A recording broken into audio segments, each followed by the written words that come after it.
What's going on, everyone? Marc Guberti here, and in this video, we're going to talk about how do you price your books for the most royalties.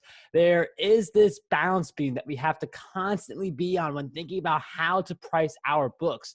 If you price your books low, you're going to get more sales, but if you price them too low, the book royalties aren't really going to be worth the effort, and it's just going to be impossible to run ads for these books because you're not going to have enough margin. On the other hand, if you set your book price too high, you're going to see a decrease in sales and fewer people are going to get your book. And even though you may have better margin for your Amazon ads, no sales still means you're losing all the money you pump into the Amazon ads. The first thing you're going to do is look at your competition. Do a search for your book. So let's say you have a content marketing book, which is actually going to be the book I use in this example. You recently made a change to the price. We'll talk about that really soon. But with content marketing, you do a search and you look through other people's content marketing books. And you could do this for any industry on Amazon.com. And you're only going to look at the first 2 pages just to get an idea of what the price points are of those top books that most people are going to see when they search in a phrase like content marketing. And you're going to do 2 things. You're going to look at the price of the book and you're going to look at how many pages the book has. Because if 2 books are written on the same topic and have the same price point, one book has 100 pages in it, the other book has 200 pages in it, you think you're going to get more bang for your buck with the 200-page book. And you may be entirely correct. The content in those books, the actual pages, it may provide a different experience. The 100-page book may have better value, but people do look at page number to see what type of value is in the book. And yes, there's free preview. You could dig a little bit into the book, but people are going to look at that page count as a big indicator to just get an idea of how much content are they getting. And if they can pay the same amount of money and get more pages in their book, even though it's just a different author on pretty much the same topic, chances are most people are going to go for the lengthier book. So the way you counter this, if you write smaller books, is to charge at lower price points, because a 200-page book at $5 for like a Kindle edition, that's definitely going to draw some people in. But if there's a 100-page book that's only up there for $3, there are going to be people who say, I'm going to save the $2. I'm going to get this smaller book instead of this book that has more pages in it. So the way to definitely counter that is to lower the price point of your books. And this is where we hit the dilemma. Do you price yourself so low to the point where you sacrifice royalty and you're not able to generate as much as you would hope? Or do you price to match up with someone who has an extra 100 pages in their book and risk people just going to that person instead, since you don't have a price advantage? Before I get into what you would do there and what I did with Content Marketing Secrets in terms of price, one piece of advice I'll give is to write more books. The great thing about Content Marketing Secrets is it's just one of my dozens of books. So me changing the price in Content Marketing Secrets isn't going to result in a dramatic shift in my book royalties. It's not like if a price change gets me a lot less sales because I raise it, or a lower price point hurts my royalties. It's not like that's going to have a dramatic impact on me, because I do have a lot of other books that continue to bring in income. And as you do have more books, you're able to play around even more with price point, description, other things like that. So pretty much the more books you have, the more A/B split tests you're able to perform. So I do have videos on this channel that help you with writing more books. And that's going to be a skill you want to develop for the longevity of your self-publishing brand and being able to run tests such as price changes more often. And I'm going to share with you now what I did with Content Marketing Secrets and how this applies to you. So I looked around at other content marketing books. I saw what they were charging. I saw what type of content was in them. And I looked at page count.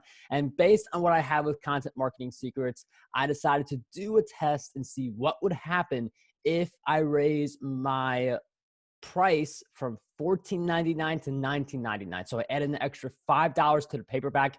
Kindle version remained the same. You don't want to do too many tests at one time for a book. I'm going to explain the logic behind Content Marketing Secrets raising the price. So book sales are still looking pretty good. It's not like book sales dropped. If book sales drop for a book, that could be a sign to lower the price, make the book free for a few days, or run a short discount if you are in KDP Select. So this was not the case for Content Marketing Secrets. I looked at other books. I decided to go for it and raise the price.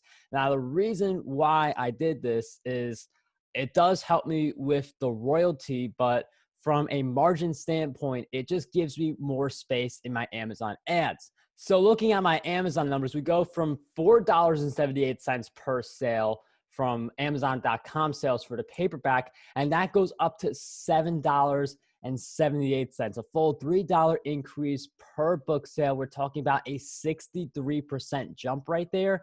And even if the book sales decrease, like they're cut in half, which I don't see it happening like that, but I do have the 63% royalty boost, I still end up with more revenue than before making the change.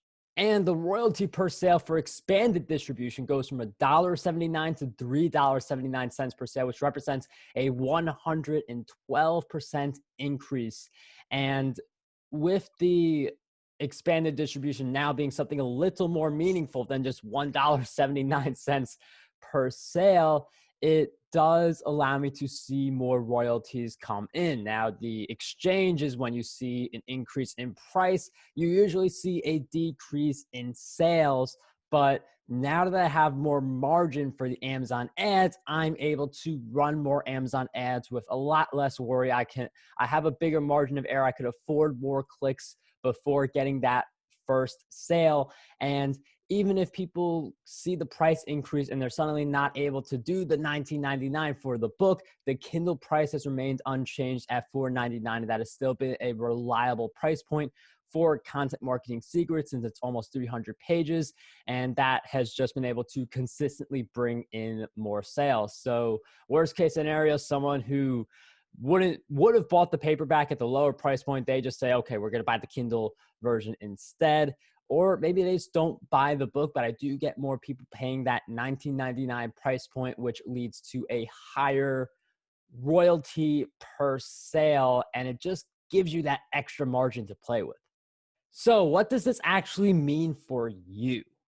If you feel like your books are not selling and you are struggling, you just want to see sales come in every day, I would recommend charging low for your books. Think a $2.99 Kindle version and a $9.99 paperback. I have that set up for a lot of my books, even the ones that are performing very well. And the more a book performs, the less tweaking I want to make with the price. Content Marketing Secrets just made sense based on where it was, and the growth was still going strong, and just the royalty difference made sense. But if you do struggle with selling books, lower the prices, even make some of them 99 cents. You only get 35 cents per sale for those types of books, which you got to sell a lot of copies to make the type of income you want, but it is a starting point. It is a way to get reviews. It is a way to help with the Amazon sales rank and help with the algorithm and getting discoverability. And if you do follow the advice earlier where you publish more books, you can publish a mix of 99-cent books, $2.99 books, $4.99 books, and then pricing all those paperbacks accordingly, where you can be making $5, $6, even $7 and above per book sale. The best thing to really take away from this is to price your book based on demand. If you see big demand and raising the price makes sense based on competition, go for it. If you don't see that much demand, lowering the price is going to be a way to stem some interest in your work. And the more books you have, the more you're able to test, experiment, and find the solutions that best work for your brand. If you guys did enjoy this video, make sure you smash the like button, subscribe for more videos like this, and we'll see you guys next time. Until then, dream big, achieve greatness, and unlock your potential today.